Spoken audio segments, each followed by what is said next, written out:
let's do a progress report. I was hoping to get the rest of the floor in today. However, I did need to do a couple of things in the front, grind out a couple of bolts, straighten out the edges of the metal there.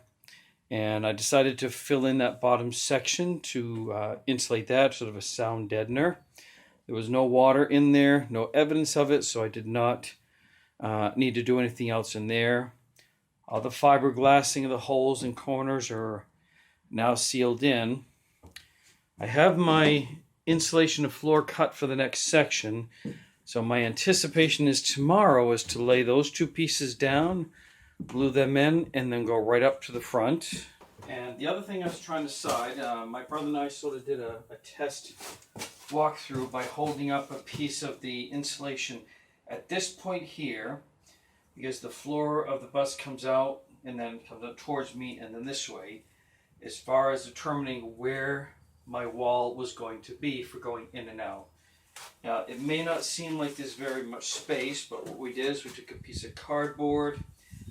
One of us held it up here, and the other person, as if you had groceries, walked in and out, closing the door. And we did determine it'll work very, very well.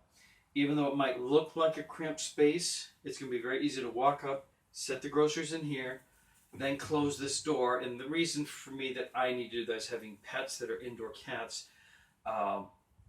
Their nature is if they get outside and get scared, they're not even going to come to me. So this gives me the option to close this and then just open the door right here and go right in.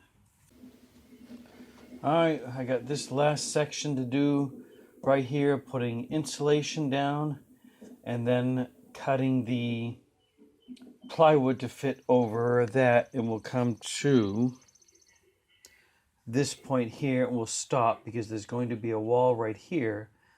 So I'm just going to put regular plywood down over this piece here. This has been my water problem corner up until now due to the diesel fill having some leak issues, which I've sealed out there. Hasn't been leaking.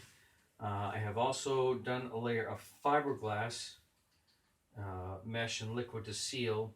However, just as an extra precaution, before I put my floor down, because it'd be hard to tear it up, I have some leftover silicone sealant. This is white, and I'm just going to run it all along this corner and edge here as an additional layer of protection before I put the insulation down.